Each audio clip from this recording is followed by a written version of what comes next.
The conference room fell silent. 12 executives in tailored suits turned toward the doorway, their laughter dying in their throats.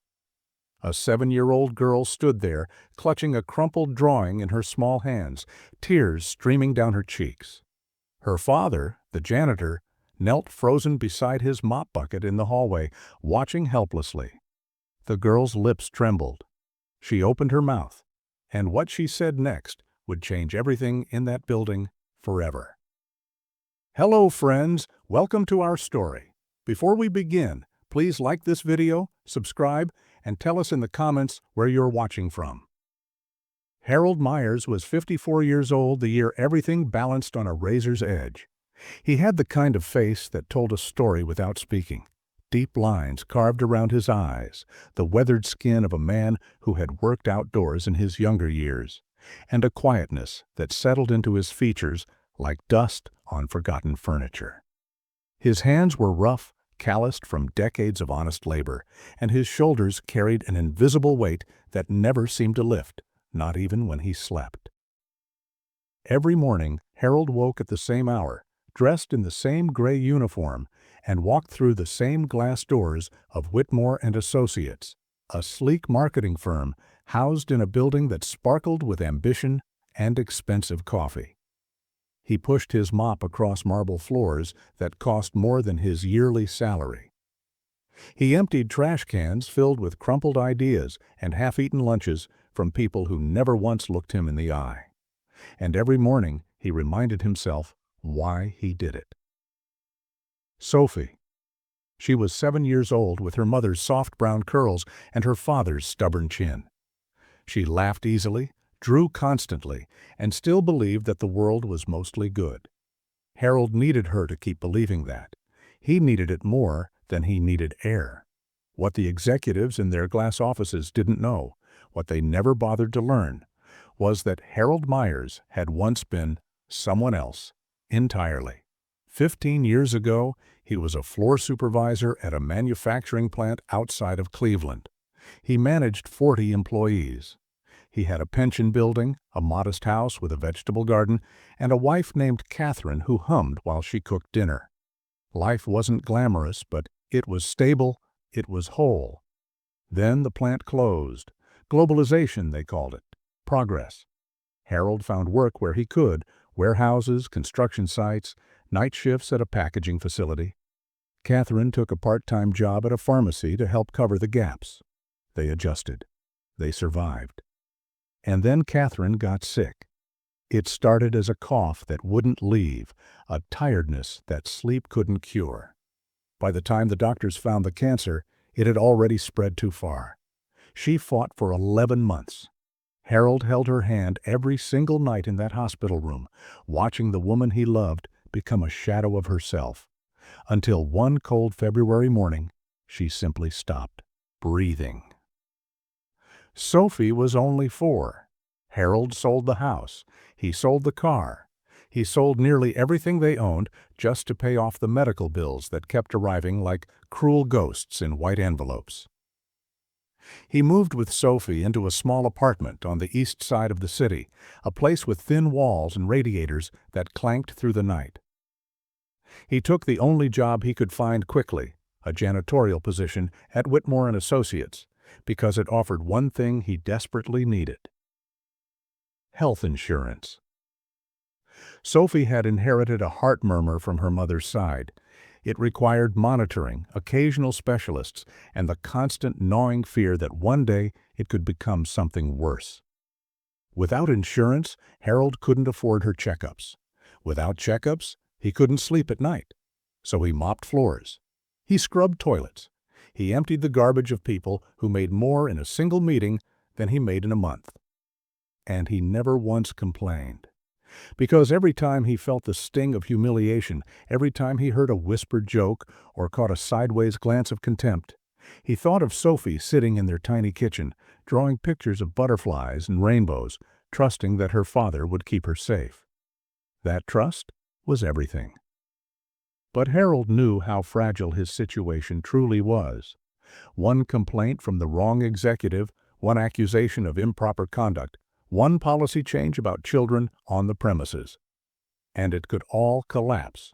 He had no union protection, no savings to fall back on, no family nearby to help if things went wrong. He was a man standing on a tightrope stretched across a canyon, carrying his daughter on his back, praying the wind wouldn't blow. The stakes weren't just financial. They were existential. If Harold lost this job, he would lose the insurance. If he lost the insurance, Sophie's medical care would become impossible. And if he couldn't care for Sophie, if the state ever decided he was unfit, unable to provide, they could take her from him. That thought haunted him in the quiet hours before dawn, a cold hand gripping his chest. He had already lost his wife. He could not lose his daughter. So Harold kept his head down. He swallowed his pride like bitter medicine. He smiled politely at people who treated him like furniture. He made himself invisible because invisibility felt safer than confrontation. But invisibility, he would soon learn, has its own cost. And Sophie, sweet, observant, heartbreakingly perceptive Sophie, was already beginning to pay it. Before the cruelty came, there was stillness. There was a small apartment on the third floor of a brick building where the hallway always smelled faintly of someone else's cooking. Onions, garlic, the lingering warmth of meals made with love and limited budgets. Apartment 3C had a door that stuck in humid weather and a kitchen window that faced east, catching the first pale light of morning before the city fully woke. This was Harold and Sophie's world. Every day began the same way, a rhythm so familiar it had become sacred.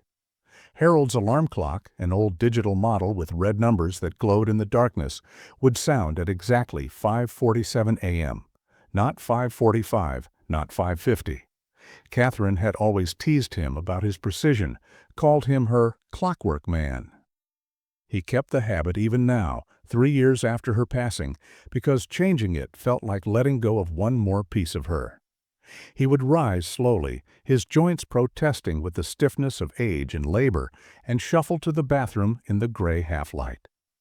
The mirror showed him a face he sometimes didn't recognize, older, more tired than he remembered being.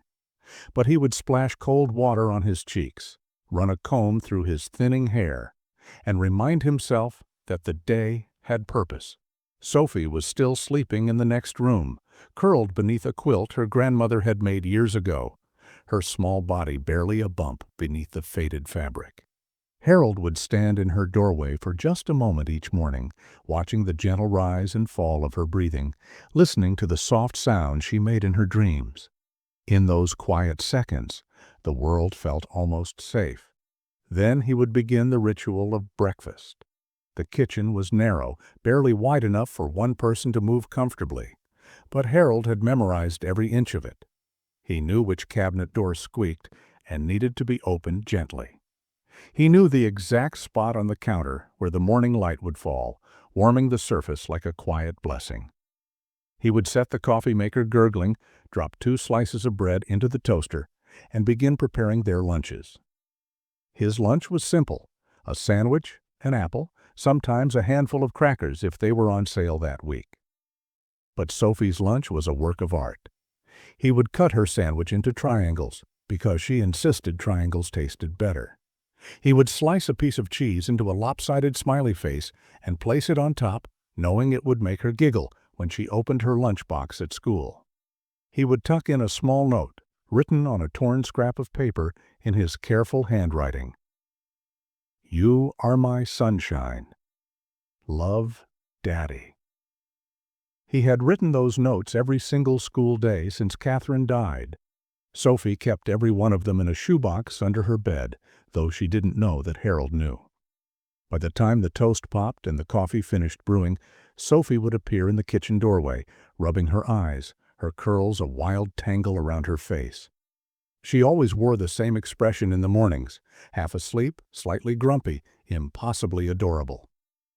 "Morning, Daddy," she would mumble, climbing into her chair at the small wooden table that wobbled slightly on its uneven legs. "Morning, sunshine," Harold would reply, setting a plate in front of her with toast and a small glass of orange juice. "Sleep okay?" She would nod, still too drowsy for full sentences, and begin nibbling the corner of her toast, while Harold sat across from her with his coffee. They didn't need to fill the silence with chatter. The quiet between them was comfortable, lived in, like a favorite sweater worn soft from years of use. Sometimes Sophie would draw while she ate, her crayons scattered across the table, her small hand moving in quick, confident strokes. Butterflies were her favorite subject, bright, colorful creatures with impossible wings. She said they reminded her of Mommy, because Mommy had loved butterflies too. Harold never told her how much those drawings broke his heart and healed it at the same time. After breakfast, they would gather their things. Harold would check Sophie's backpack, making sure she had her homework, her lunchbox, her favorite purple pen. They would put on their coats, and Harold would kneel down to zip Sophie's jacket all the way to her chin, smoothing down her collar with hands that were rough but impossibly gentle.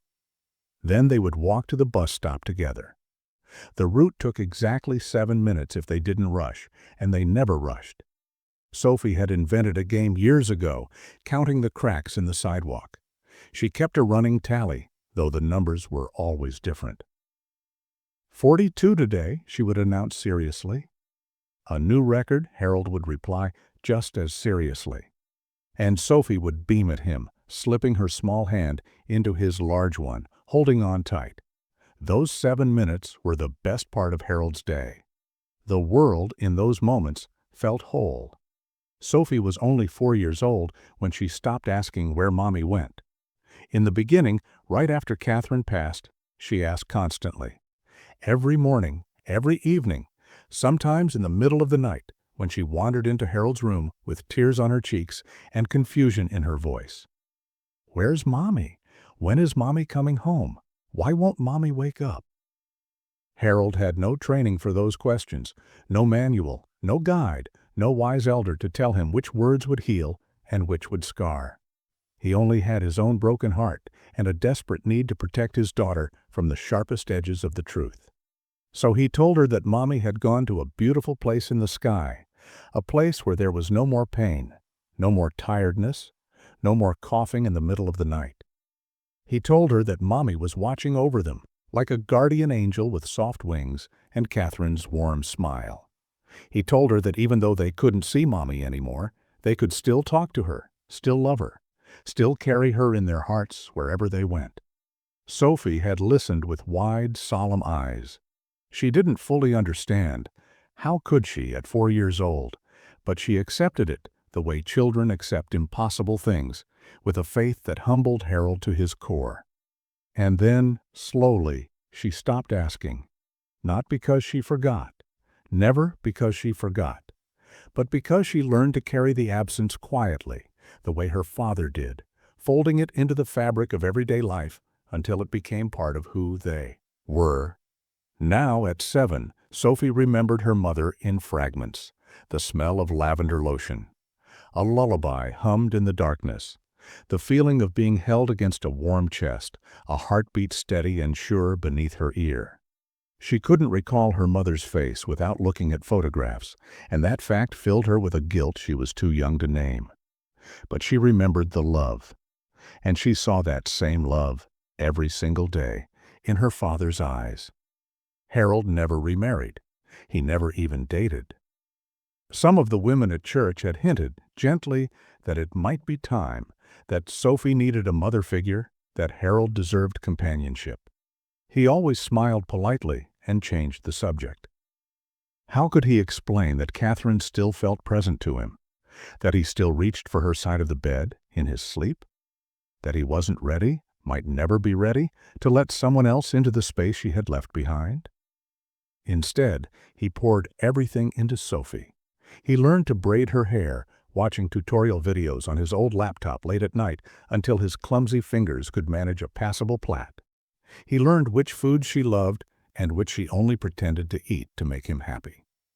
He learned the names of all her stuffed animals, Mr. Buttons, Princess Fluffernutter, Captain Whiskers, and their elaborate backstories, which she updated weekly. He learned that she was afraid of thunderstorms, but too proud to admit it, so he would casually suggest they watch a movie together whenever the sky darkened, letting her curl against his side without ever acknowledging her fear.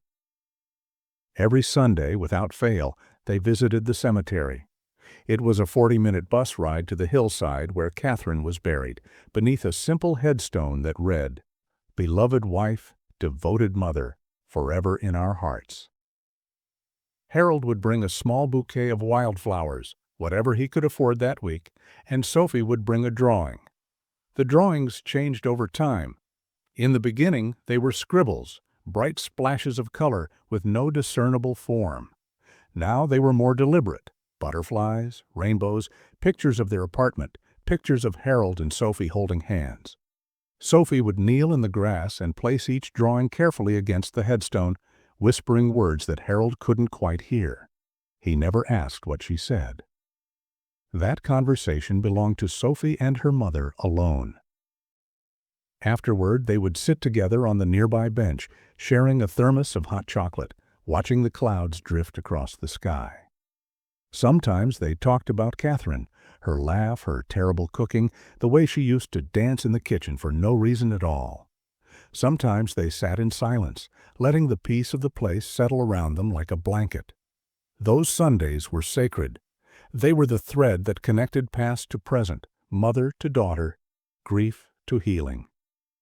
Harold kept every drawing Sophie had ever made for Catherine. They filled a shoebox under his bed, then a second shoebox, then a small plastic bin he bought at the dollar store. He never told Sophie. He didn't need to. Some love is meant to be witnessed only by the heart. And Sophie's love, fierce, quiet, boundless, was the only thing keeping Harold alive. It started during spring break, the week when schools closed and parents scrambled for childcare solutions they couldn't afford. Harold had no family nearby. His own parents had passed years ago, and Catherine's mother lived in a nursing home 3 states away, her memory fading like old photographs left too long in the sun. There were no aunts or uncles, no cousins willing to help, no neighbors he trusted enough to leave Sophie with for 9 hours a day. So he did what he had done every school break since Catherine died. He brought Sophie to work. It wasn't ideal. Harold knew that. The employee handbook probably had something to say about children on the premises, though he had never actually read it. Couldn't bring himself to look, afraid of what he might find. But his supervisor, a tired, middle-aged woman named Dolores, who managed the maintenance staff, had looked the other way for years. She had grandchildren of her own. She understood. "Just keep her out of sight," Dolores had told him the first time, her voice gruff but not unkind. "And keep her quiet. Nobody complains. Nobody asks questions." Harold had followed those instructions religiously. He set Sophie up in the supply closet on the building's second floor, a small, windowless room that smelled of cleaning chemicals and cardboard boxes. He brought a folding chair from home, a battery-powered lantern for extra light, and a plastic bin filled with everything a 7-year-old might need to survive 8 hours of solitude. Coloring books, crayons, picture books, puzzle magazines, a worn stuffed rabbit named Mr. Buttons, and enough snacks to feed a small army. Sophie never complained. That fact broke Harold's heart more than anything else. She was 7 years old, spending her vacation in a closet, and she never once complained. She simply accepted it, the way she had accepted so many difficult things in her short life, with a quiet resilience that made Harold feel both proud and deeply ashamed. "I'll check on you every hour," he would promise, kneeling beside her chair each morning. "And we'll have lunch together, just like always. Okay, sunshine?" "Okay, Daddy," she would reply, already reaching for her crayons. "I'll draw you something beautiful." And she always did. For the first few days, everything went smoothly. Sophie stayed hidden.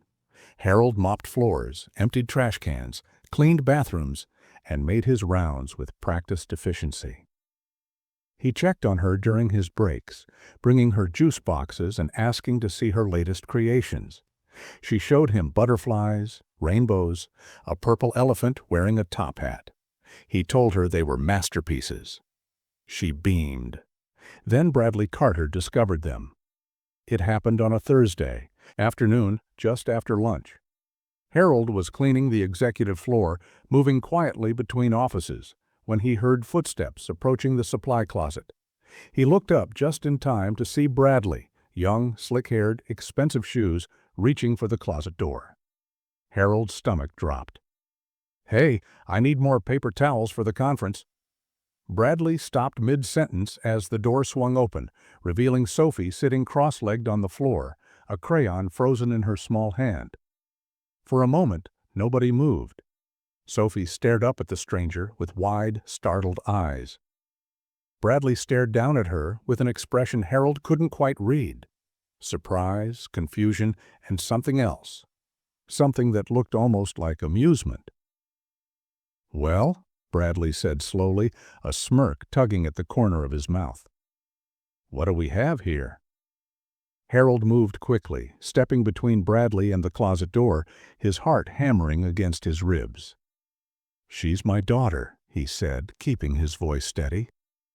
"I'm sorry. She's staying out of the way. She won't cause any trouble." Bradley's smirk widened. He leaned to the side, peering around Harold at Sophie, who had shrunk back against the shelves of cleaning supplies. "Cute," he said, though the word carried no warmth. "Didn't realize we offered daycare services now." He grabbed a roll of paper towels from the shelf, his eyes lingering on Sophie for a moment longer than necessary. Then he turned and walked away, his expensive shoes clicking against the marble floor. Harold stood frozen in the doorway, his hands trembling slightly. Sophie looked up at him, her crayon still clutched in her fingers. "Daddy? Did I do something wrong?" "No, sunshine." Harold forced a smile, though his chest felt tight. "No, you didn't do anything wrong. Just keep drawing, okay? I'll be back soon." He closed the door gently and returned to his mop, trying to steady his breathing. But something had shifted. He could feel it in the air, the way you feel a storm approaching before the first drop of rain falls. Something small and cold had entered their world. And Harold knew, with a certainty he couldn't explain, that it was only the beginning. The mockery didn't arrive all at once.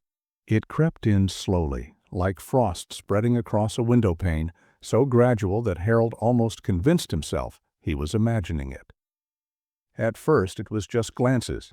He would be mopping the hallway outside the marketing department, his movements steady and methodical, when he would feel eyes on him. He would look up and catch Bradley standing near the water cooler with 2 or 3 colleagues, their gazes fixed on him, their lips curled into barely concealed smirks. When Harold met their eyes, they would look away, but not before exchanging knowing glances with each other.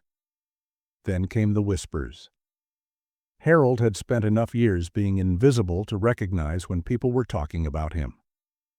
He couldn't always hear the words, but he could read the body. Language, the way someone would lean close to a coworker's ear, the quick, darting look in his direction, the muffled laughter that followed. It happened in the break room, in the elevator, in the polished corridors where Harold pushed his cleaning cart like a ghost among the living. He told himself it didn't matter. He told himself he was a grown man, 54 years old, too old and too tired to care about the opinions of people half his age. "Sticks and stones," his mother used to say. "Words can't hurt you." But words, Harold discovered, had a weight of their own.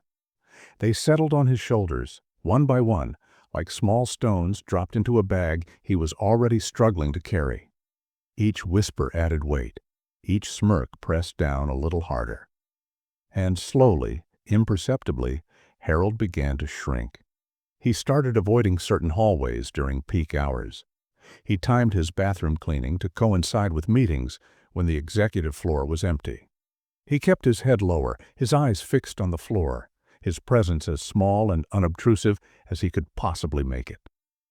But Bradley Carter wasn't satisfied with the whispers.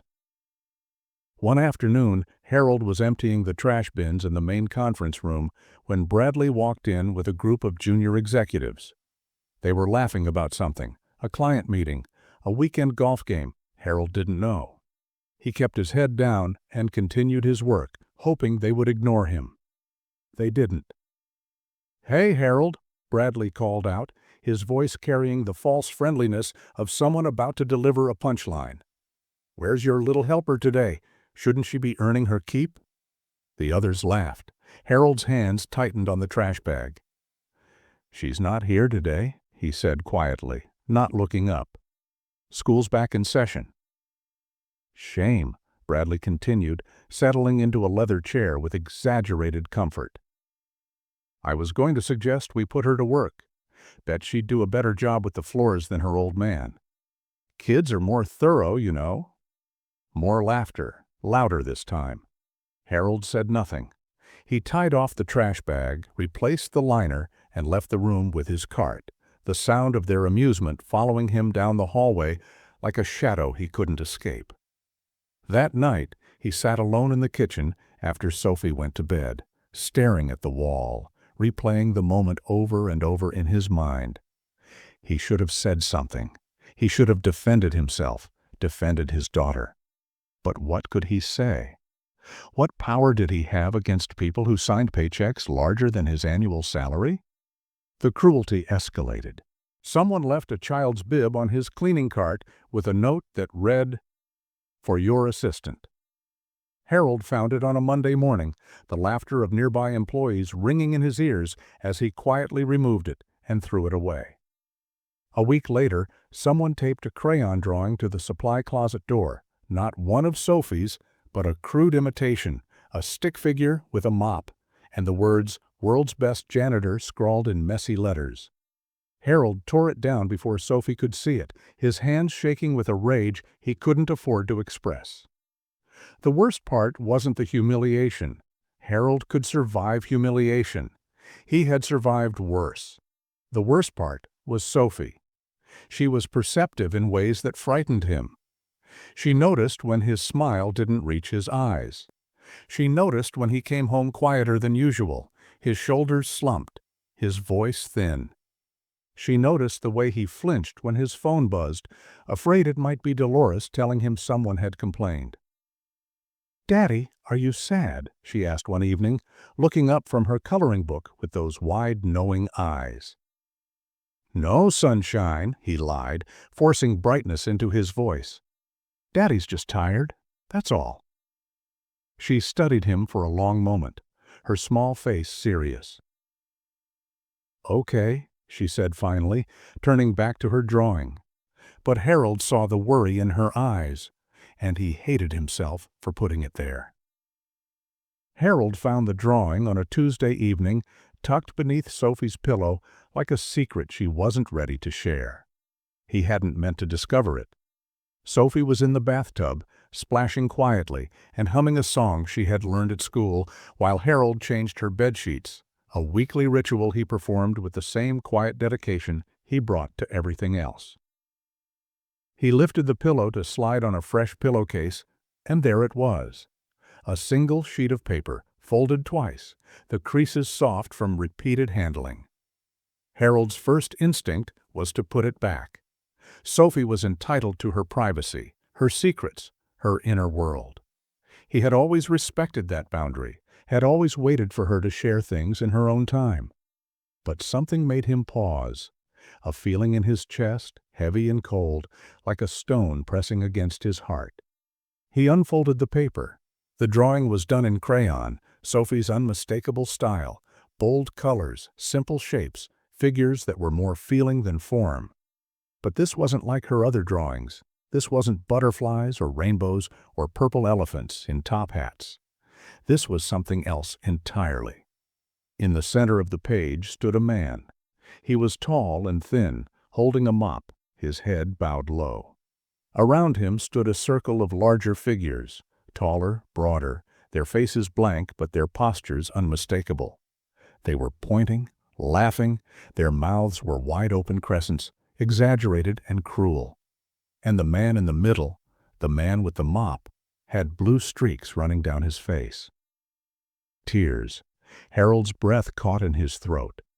At the bottom of the page, in Sophie's careful, wobbly handwriting were 4 words that shattered him completely. "Daddy is the bravest." He stood motionless in the dim light of her bedroom, the paper trembling in his hands. The sounds of the apartment faded, the dripping faucet, the hum of the refrigerator, Sophie's distant splashing. All he could hear was the roaring silence inside his own head, the weight of realization pressing down on him like a collapsing roof. She knew. His 7-year-old daughter, his sunshine, his reason for breathing. She knew everything. She had seen the cruelty. She had witnessed the mockery. She had absorbed every whispered insult, every sidelong glance, every moment of humiliation that Harold had tried so desperately to shield her from. And she had carried it alone. Harold sank onto the edge of her bed, his legs suddenly too weak to hold him. He thought of all the times he had checked on her in the supply closet, all the times he had smiled and asked about her drawings, all the times he had told her everything was fine. He thought he was protecting her. He thought his silence, his invisibility, his willingness to absorb the cruelty without complaint was keeping her safe. But she had been watching. She had been listening. She had been feeling every blow that landed on her father's dignity, taking it into her small body and holding it there because she didn't know what else to do. "Daddy is the bravest." The words blurred as tears filled Harold's eyes. How could she think that? How could she look at him, a man who let himself be mocked, who never fought back, who hid his daughter in a closet like something to be ashamed of, and call him brave? But Sophie didn't see weakness where Harold saw failure. She saw a man who got up every morning before the sun, a man who made her lunch with smiley faces even when his own heart was breaking, a man who held her hand and counted sidewalk cracks and visited her mother's grave every Sunday with wildflowers and patience and love. She saw a man who kept going, no matter how hard the world pushed against him, and she called that bravery. Harold carefully refolded the drawing, his fingers moving slowly, reverently, as if handling something sacred. He slid it back beneath her pillow, exactly where he had found it. She wasn't ready to show him. That was okay. Some truths needed time to find their voice, but he couldn't unknow what he now knew. His daughter had been watching him suffer. His daughter had been hurting alongside him, in silence, without complaint, because she had learned that silence from him. She had learned to carry pain quietly, to fold it up and hide it beneath pillows and smiles, because that was what her father did. Harold stood and walked to the bathroom doorway. Sophie looked up from the tub, her hair wet and tangled, soap bubbles clinging to her chin. "Almost done, Daddy," she said brightly. "Take your time, sunshine," he replied, his voice steady despite the storm inside him. He watched her play for a moment longer, this small, miraculous person who had somehow inherited both his burdens and his strength. And somewhere deep inside him, something began to shift.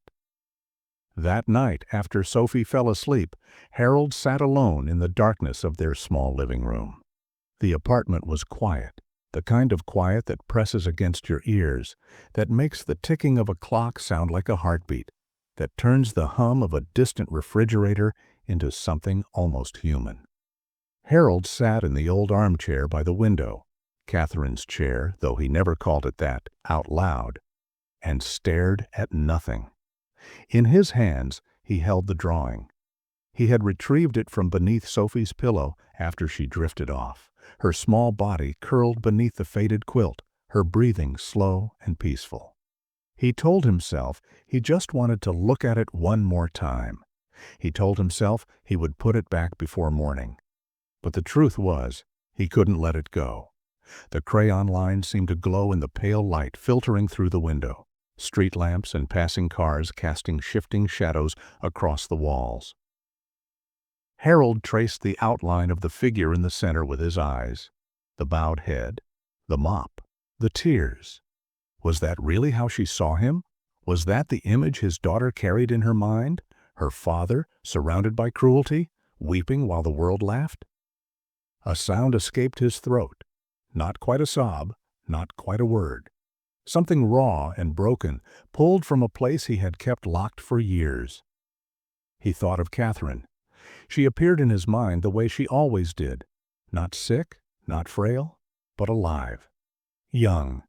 Her hair dark and shining, her eyes bright with the particular warmth she reserved only for him. He remembered the night before their wedding, sitting together on her parents' porch, her hand in his, both of them terrified and excited and impossibly hopeful. "Promise me something," she had said, her voice soft in the summer darkness. "Anything. Promise me you'll take care of her, no matter what happens. Promise me you'll give her a good life." He hadn't understood then. Couldn't have understood. Sophie wasn't even born yet, just a dream, a possibility, a someday. But Catherine had always seen further than he could. She had always known that life was fragile, that happiness was borrowed, that love required promises made in advance against futures we cannot predict. "I promise," he had said. And he had meant it. God, he had meant it with every fiber of his being. But now, sitting in the darkness with his daughter's drawing in his hands, Harold wondered if he had kept that promise at all. What kind of life was he giving Sophie? A father who hid her in closets. A father who absorbed humiliation without protest. A father who taught her by example that dignity was something other people got to have, that people like them were meant to be small, to be quiet, to be grateful for whatever scraps the world threw their way. Was that the lesson he wanted her to learn? Was that the inheritance he wanted to leave her? The tears came then, not the dignified, silent tears of movies and storybooks, but the ugly kind, the kind that twist your face and shake your shoulders and make sounds you didn't know you could make. Harold pressed his hand against his mouth, muffling the sobs, terrified of waking Sophie, terrified of letting her see him like this. But the grief demanded release. It poured out of him in waves, grief for Catherine, grief for the life they should have had, grief for the man he used to be. He grieved the house with the vegetable garden. He grieved the pension that vanished. He grieved every choice and circumstance that had led him here, to this cramped apartment, to this invisible existence, to this moment of complete and utter collapse. He didn't know how long he sat there. Time lost meaning in the darkness. At some point, the tears stopped. Not because the grief was finished, but because his body simply had nothing left to give. He sat in the emptiness that followed, hollowed out, exhausted, staring at the drawing in his trembling hands. "Daddy is the bravest." The words looked different now. Not like an accusation, not like a mirror reflecting his failures. They looked like something else. They looked like faith. His 7-year-old daughter, who had every reason to be angry, every reason to resent the life she had been given, had looked at her broken father and seen something worth believing in. She had seen him at his lowest and called him brave. Harold closed his eyes. Catherine's voice echoed in his memory, soft and certain. "Promise me you'll give her a good life." He had promised. And for the first time in months, Harold realized that keeping that promise might require him to change. The night stretched on, silent and still. But somewhere inside Harold Myers, something had broken open. And something else, something quiet and fierce, had begun to grow. Harold woke before his alarm. The first pale light of dawn was just beginning to seep through the curtains, turning the darkness gray, softening the edges of the furniture. He lay still for a moment, staring at the ceiling, aware of a strange sensation in his chest, something unfamiliar, something he couldn't immediately name. Then he realized what it was. Clarity. For the first time in months, perhaps years, the fog of exhaustion and resignation that had settled over his mind was gone. In its place was something sharper, something more awake. Not anger exactly, not hope, not yet. But a quiet, steady presence that felt almost like resolve. He rose slowly, his body stiff from sleeping in the armchair, and made his way to the bathroom. The face in the mirror looked the same as it always did. Tired, lined, older than its years. But Harold studied it differently this morning. He looked at the gray in his hair, the creases around his eyes, the slight tremor in his hands. This was the face his daughter saw every day. This was the man she called brave. Harold turned on the faucet and splashed cold water on his cheeks, letting the shock of it sharpen his senses. He gripped the edges of the sink and leaned forward, meeting his own eyes in the glass. "What are you going to do?" he whispered. The question hung in the silence, unanswered but not ignored. He thought about the supply closet, the whispers, the laughter, the bib left on his cart, the cruel drawing taped to the door.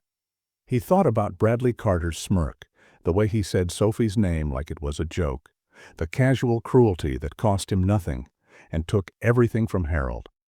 And he thought about Sophie's drawing, still folded in his pocket. Daddy is the bravest. She believed that.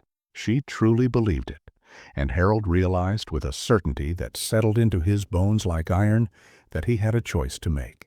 He could continue as he had been, invisible, silent, shrinking smaller each day until there was nothing left of him but a shadow pushing a mop. Or he could become the man his daughter already believed him to be.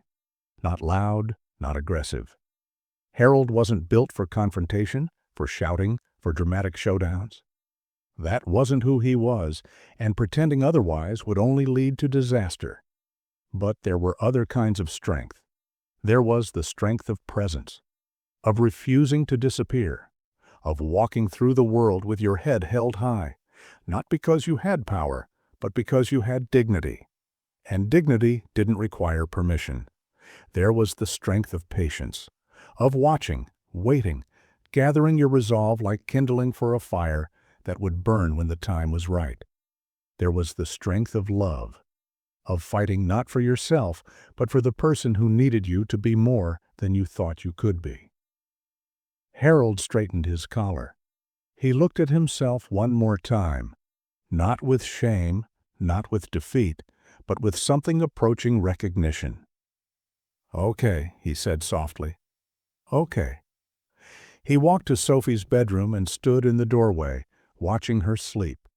The quilt rose and fell with her breathing. Mr. Buttons was tucked under her arm, his button eyes catching the early light. She looked so small, so fragile, so completely trusting that the world would be kind to her because her father was in it. Harold made a silent vow. He would not let her down. He didn't know exactly how things would change. He didn't have a plan, not yet. But he knew, with absolute certainty, that he was done shrinking, done hiding, done teaching his daughter that the proper response to cruelty was to make yourself smaller and hope it passed you by. He would still go to work. He would still mop floors and empty trash cans and clean toilets. That was his job, and he wasn't ashamed of it, had never been ashamed of honest work. But he would do it differently now. He would do it with his head up, his shoulders back, his eyes meeting whoever dared to look at him. And if they mocked him, he would not crumble. If they laughed, he would not flee. He would endure, not as a victim, but as a man who knew exactly who he was and what he was fighting for. Harold returned to the kitchen and began making breakfast. 2 lunches, smiley face on the cheese, a note tucked into Sophie's lunchbox. "You are my sunshine. Love, Daddy." The same ritual as always. But something was different. When Sophie appeared in the doorway rubbing her eyes, Harold smiled at her, and for the first time in months, the smile reached all the way to his heart. "Morning, sunshine." "Morning, Daddy." The day began, and Harold Myers walked into it like a man reborn. The morning of the quarterly meeting arrived, wrapped in gray clouds and heavy air. Harold noticed it the moment he stepped outside, the strange stillness that sometimes precedes a storm, when the wind holds its breath and the world seems to wait for something it cannot name. Sophie held his hand as they walked to the bus stop, counting sidewalk cracks as always, but even she seemed quieter than usual, her small voice subdued. 47, she announced when they reached the corner. New record, Harold replied, squeezing her fingers gently. She looked up at him with those wide, knowing eyes. Daddy? Is today a big day? Harold paused. He hadn't told her about the quarterly meeting, hadn't mentioned that the entire executive team would be gathered in the main conference room, that the building would be buzzing with tension and ambition, and the particular energy that accompanied high-stakes presentations. But Sophie always sensed things. Just a regular day, sunshine, he said, keeping his voice light. I'll check on you at the usual times, okay? She nodded, but her gaze lingered on his face a moment longer than usual, searching for something she couldn't quite articulate.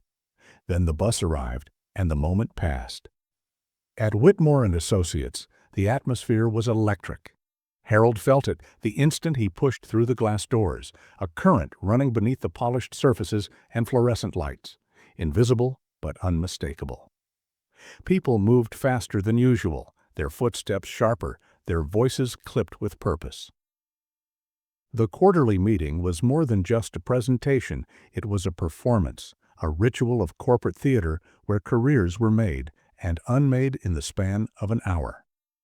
Harold settled Sophie in the supply closet with her usual provisions: coloring books, crayons, snacks, Mr. Buttons watching from his perch on a box of paper towels. She was already drawing before he finished arranging everything, her small hand moving with quiet concentration. I'll be back soon, he promised. I know, Daddy. He closed the door gently and began his rounds. The hours crawled past like something wounded, each minute stretching longer than it should. Harold mopped floors that didn't need mopping, wiped surfaces that were already clean, found reasons to move through hallways and past doorways, keeping his head high as he had promised himself. A few people glanced at him, some with the usual indifference, others with something colder. But he met their eyes and did not look away. By mid-morning, the executives began gathering. Harold watched them arrive through the glass walls of the conference room, men and women in tailored suits, carrying leather portfolios and coffee cups, their faces set in expressions of professional seriousness. Bradley Carter was among them, laughing at something a colleague said, his expensive watch catching the light as he gestured expansively. Margaret Liu arrived last. The CEO of Whitmore and Associates was a small woman with sharp eyes and silver-streaked hair pulled back in an elegant knot. She moved with the quiet authority of someone who had earned every inch of her position, her presence commanding attention without demanding it. Harold had cleaned her office many times, but had never spoken to her directly. She existed in a different world, a different atmosphere, separated from him by layers of hierarchy and assumption. She glanced at Harold as she passed, and for a brief moment their eyes met. Then she was gone, disappearing into the conference room, and the heavy doors swung shut behind her. The meeting began. Harold continued his work, but his movements were slower now, his attention divided. He found himself drifting toward the second floor, toward the corridor outside the conference room, toward the supply closet where Sophie sat drawing pictures of butterflies and heroes. The tension in the building was palpable, pressing against the walls like something alive. Through the glass, Harold could see Bradley standing at the front of the room, gesturing at a projection screen, his mouth moving in words Harold couldn't hear. The executives watched with varying degrees of interest, some nodding, others checking their phones beneath the table. Sophie's closet was just around the corner, 20 feet from the conference room door. Harold checked on her, found her absorbed in a new drawing, her tongue poking out slightly in concentration. She barely looked up when he opened the door. "You okay, sunshine?" "Mm-hmm." He lingered a moment longer than necessary, watching her, feeling the weight of the morning pressing down on him. Something was building.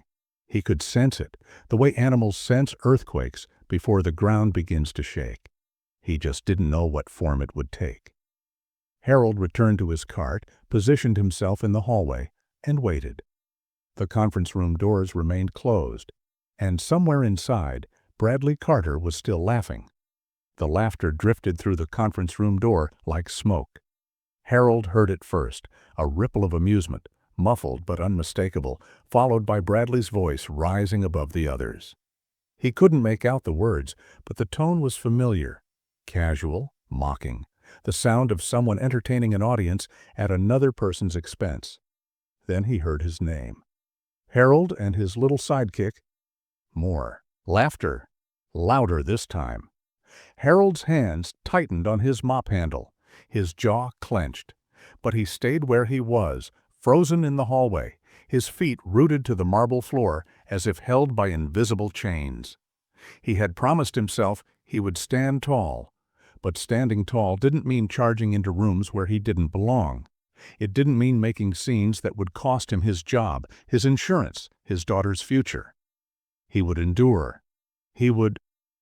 The supply closet door opened. Harold turned just in time to see Sophie step into the hallway. She was holding a piece of paper, a drawing clutched in her small hands, the edges crumpled from the tightness of her grip. Her face was pale, her eyes wide, and there was something in her expression that Harold had never seen before. Not fear, not sadness, determination. "Sophie?" Harold whispered, his voice urgent. "Sophie, go back inside, please." But she didn't move. She stood perfectly still, her gaze fixed on the conference room door, listening to the laughter that continued to spill through the cracks. Harold saw the moment she understood, the moment the sounds resolved into meaning, the moment she realized they were laughing at her father. Her chin trembled, and then she walked. Sophie, no! But she was already moving, her small feet carrying her toward the conference room with a purpose that defied her 7 years. Harold reached for her, but she slipped past him, her hand finding the door handle, her body pushing through before he could stop her. The door swung open. The laughter died. 12 executives turned toward the doorway, their faces frozen in expressions of surprise and confusion. Bradley stood at the front of the room, his presentation abandoned, a smirk still lingering on his lips. Margaret Liu sat at the head of the table, her sharp eyes narrowing as she took in the scene.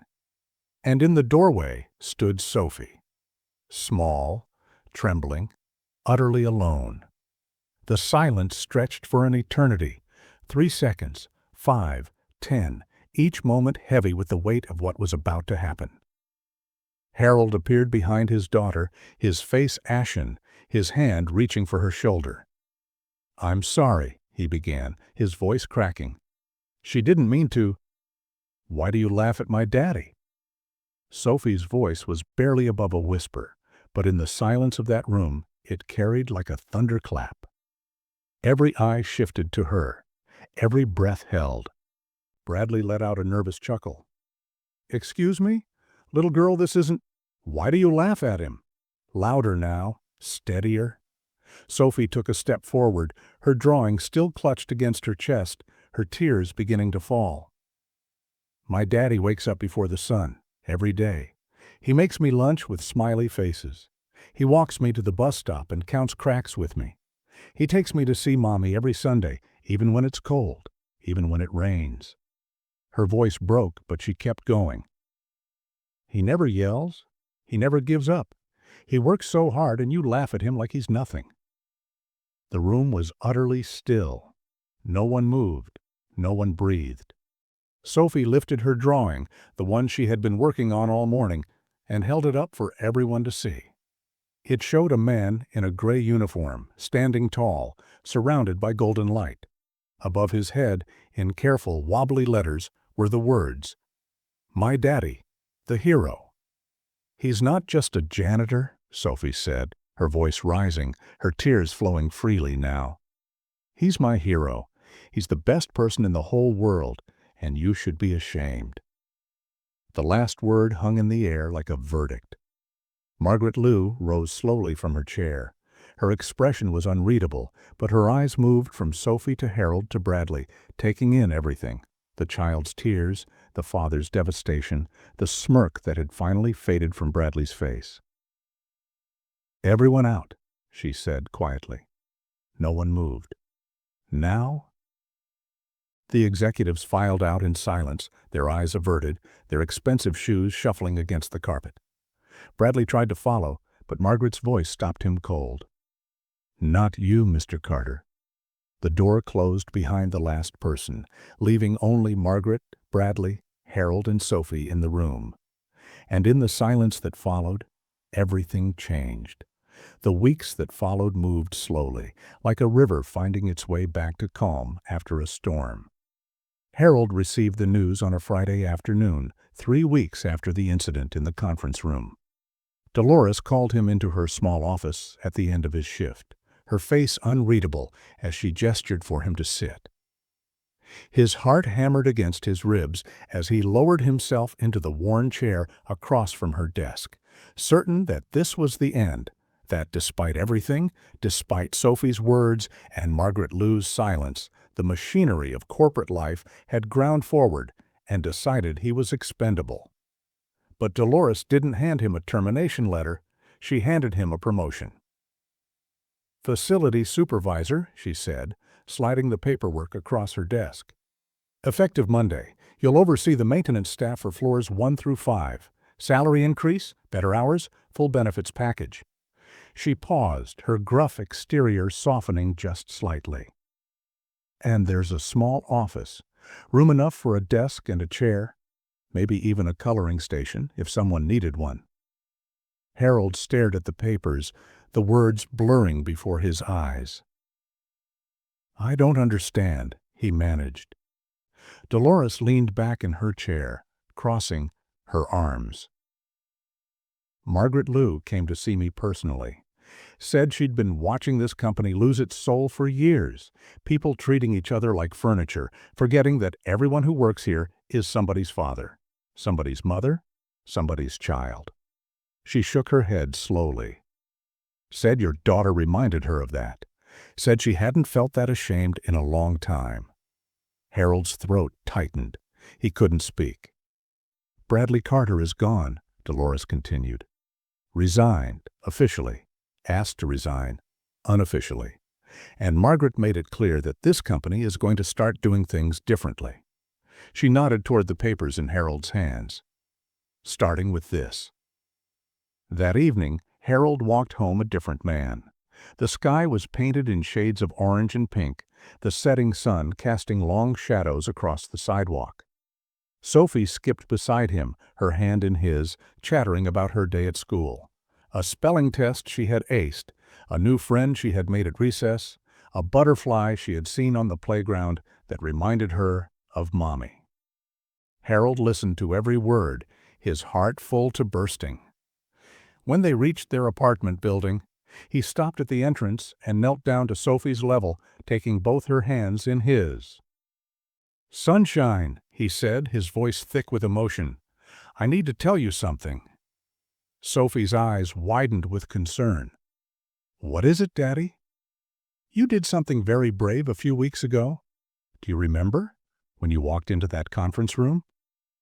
She nodded slowly, her expression uncertain.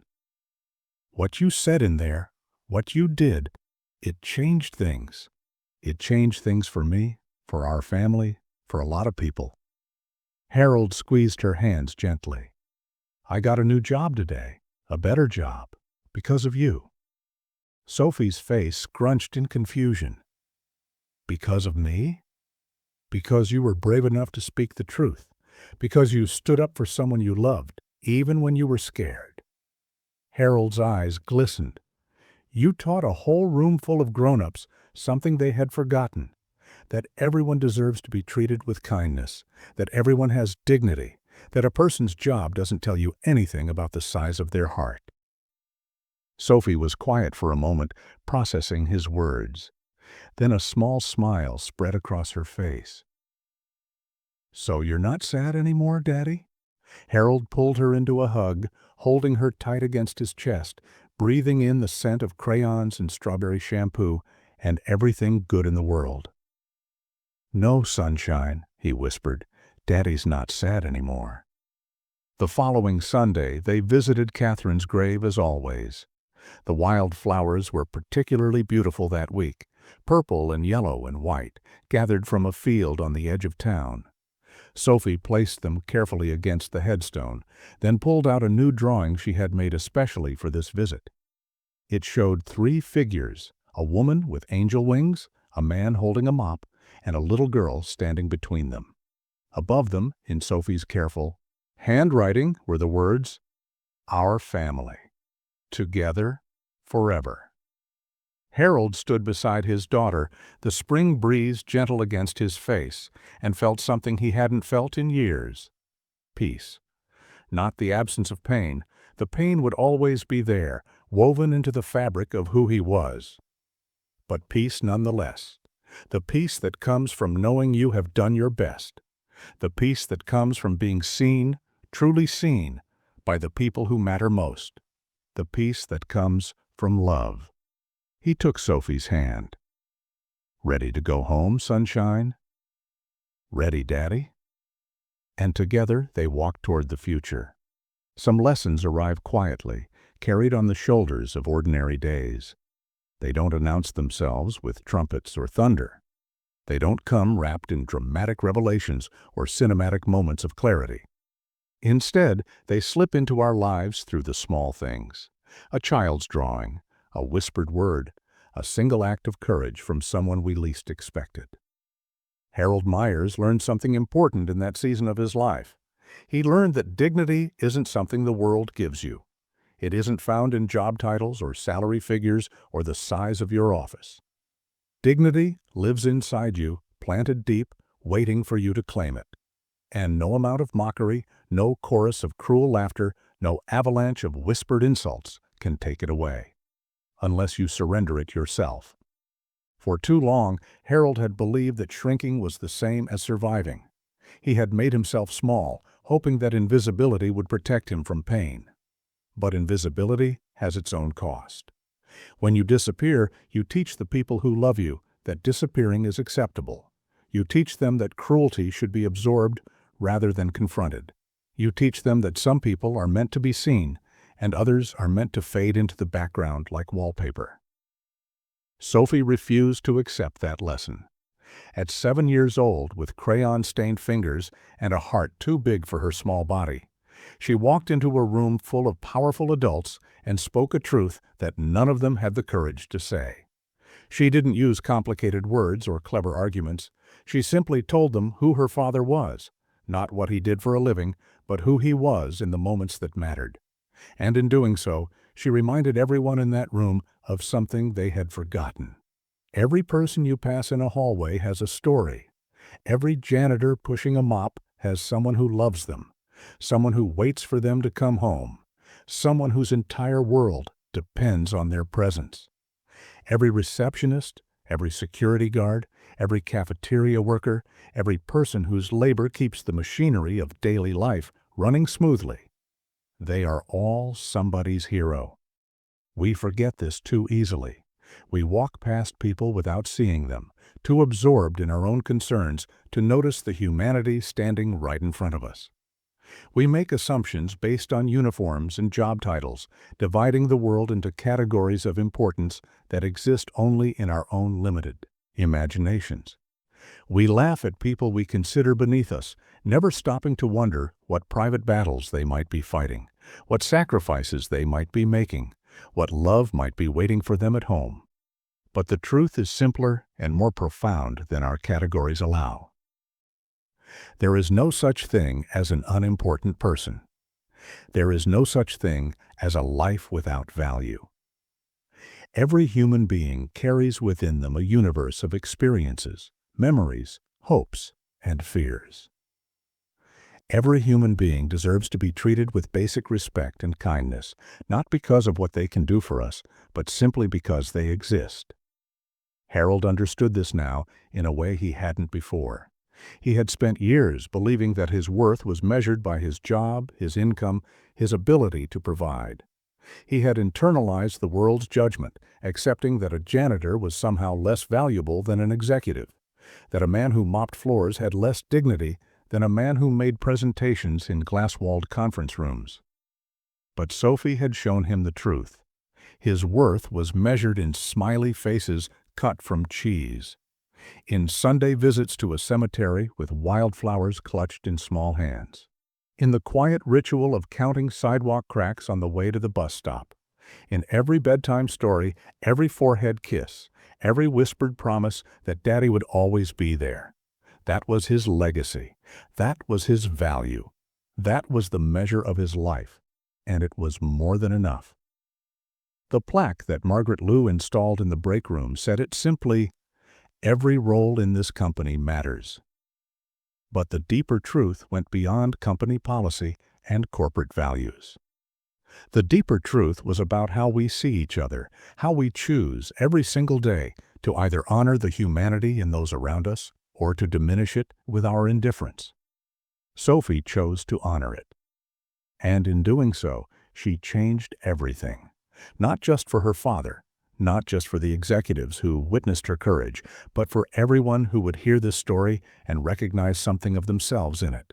Something worth protecting, something worth standing up for, something worth believing in. Sometimes the smallest voices speak the loudest truths. Sometimes the bravest people are the ones the world overlooks. And sometimes love is the only revolution that truly matters. What would you do in this situation? Share your thoughts in the comments.